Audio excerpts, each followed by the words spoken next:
फ़िज़ा अलकरम, इल्म व हिकमत की महकी फ़िज़ा अलकरम, अलकरम अलकरम ऐ खुदा अलकरम। Alkaram high school, Shershah road, Data Nagar, Badami Bagh, Lahore. बिस्मिल्लाहिर्रहमानिर्रहीम। डियर स्टूडेंट, अस्सलाम वालेकुम। मैं sir Abdul Hamid Alkaram high school दाता नगर की तरफ से आपकी खिदमत में हाज़िर हूँ। 9th class chapter number 4 biology के पहले टॉपिक के साथ। चैप्टर का नाम है cells and tissues. Cell and tissues हम चैप्टर नंबर 1 में भी डिटेल से पढ़ चुके हैं। फिर भी सेल्स क्या है? All organism are composed of cell. जितने भी जानदार है तमाम के तमाम सेल के बने होते हैं। कुछ ए सेलुलर होते हैं, कुछ सेलुलर होते हैं। Cell is the basic structural and functional unit of living thing. तमाम जानदारों की साख्त और फेल की बुनियादी इकाई सेल है। इसमें कुछ जानदार यूनिसेलुलर है जो एक सेल पर मुश्तमिल होते हैं, they are composed of single cell. Micro organism है और कुछ होते हैं मल्टी सेलुलर जो एक से ज़्यादा सेल्स के बने होते हैं।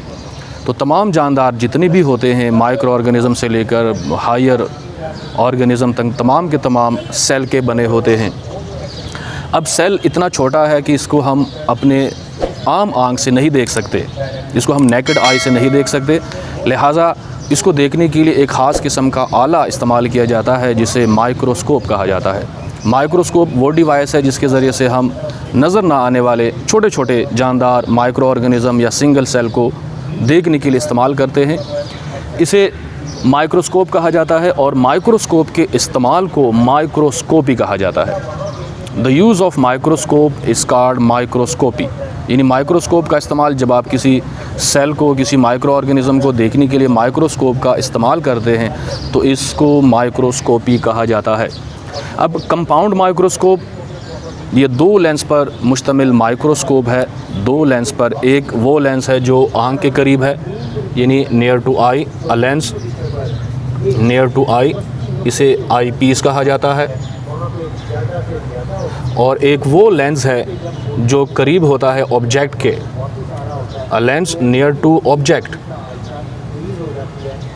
उसे ऑब्जेक्टिव लेंस कहा जाता है। ऑब्जेक्टिव लेंस कहा जाता है। तो कंपाउंड माइक्रोस्कोप में 2 लेंस लगे होते हैं, एक आँख के करीब आई पीस और दूसरा लेंस ऑब्जेक्ट के करीब जिसको हमने देखना हो उसे ऑब्जेक्टिव लेंस कहा जाता है। लेकिन सबसे पहला जो माइक्रोस्कोप डेवलप किया गया था कंपाउंड माइक्रोस्कोप, इसे हॉलैंड के एक साइंसदान ने 1595 में डेवलप किया था। उसका नाम था ज़करियास जॉनसन। इसने पहले कंपाउंड माइक्रोस्कोप इजाद की थी। ये सिंपल ट्यूब पर मुश्तमिल थी। ऐसे एक सिंपल ट्यूब थी और इस ट्यूब के किनारों के ऊपर लेंस लगे हुए थे। ये एक लेंस है, एक ये लेंस है। तो एक सिंपल ट्यूब थी जिसके किनारों के ऊपर लेंस लगे थे।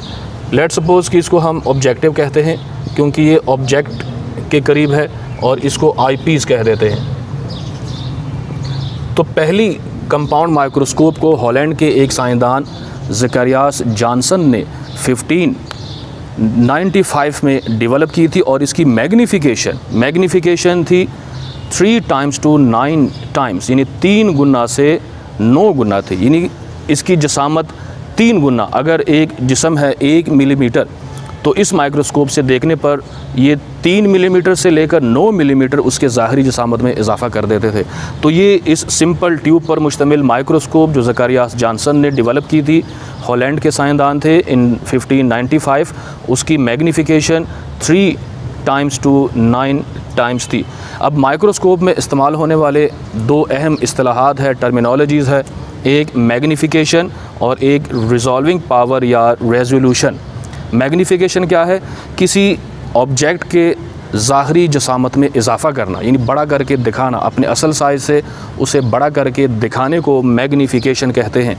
जैसे अगर मैं ये एक डॉट लगा दूं और इसको आप माइक्रोस्कोप में या किसी मैग्नीफाइंग ग्लास में देखें तो इसके ज़ाहरी जसामत में इजाफ़ा, जैसे ये इतना बड़ा उसने करके दिखाया, हकीकत में नहीं दिखाया बल्कि सिर्फ़ और सिर्फ जब आप इस माइक्रोस्कोप से देखेंगे तो एक जिस्म के एक ऑब्जेक्ट के ज़ाहरी जसामत में इजाफ़े को मैग्नीफिकेशन कहते हैं। और ये माइक्रोस्कोप की एक अहम इस्तिलाह है कि जिसमें जब आप माइक्रोस्कोप में एक ऑब्जेक्ट देखते हैं तो वो अपनी असल जसामत से कई गुना बड़ा करके देखा जाता है।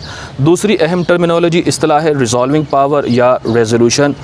ये क्या है? Is the measure of clarity, यानी किसी इमेज का, किसी अक्स का साफ नज़र आना है। साफ नज़र आना, किसी भी इमेज का साफ नज़र आना, ये रेजोल्यूशन है। या it is the minimum distance at which two object can be seen as separate object, यानी अगर हम दो करीब पड़े इंतहाई छोटे अजसाम को किसी भी माइक्रोस्कोप से देखें और ये उस ऑब्जेक्ट को, उन पॉइंट्स को दो अलग अलग ऑब्जेक्ट के तौर पर दिखा दे, तो इसे कहेंगे कि ये रिजॉल्विंग पावर या रेजोल्यूशन है। तो रेजोल्यूशन जिसका लफ्ज़ी मतलब भी है अलग अलग करके दिखाना, अलहदा करना, सेपरेट करना। तो जब करीब पड़े हुए अजसाम हो, सेल्स हो, जो दूर से देखने पर हमें एक ऑब्जेक्ट नज़र आता हो, तो जब हम उसको माइक्रोस्कोप से देखते हैं तो माइक्रोस्कोप उन करीब पड़े हुए अजसाम को दो अलग अलग अजसाम के तौर पर दिखाने की सलाहियत रखते हैं। इंसानी आँख की जो रेजोल्यूशन है, यानी इंसानी आँख दो करीब पड़े हुए अजसाम अगर 0.1 मिलीमीटर दूर है तो हम उसको अलग अलग ऑब्जेक्ट के तौर पर देख सकते हैं। लेकिन अगर इस फासले को हम 0.05 मिलीमीटर कर दें, 0.05 मिलीमीटर कर दें, तो इंसानी आँख इन दो पड़े हुए अजसाम को नहीं देख सकती, क्योंकि इंसानी आँख की रिजॉल्विंग पावर 0.1 मिलीमीटर है। अगर आपको इस टॉपिक के हवाले से कोई कन्फ्यूजन है तो आप कमेंट में लिख दीजिए।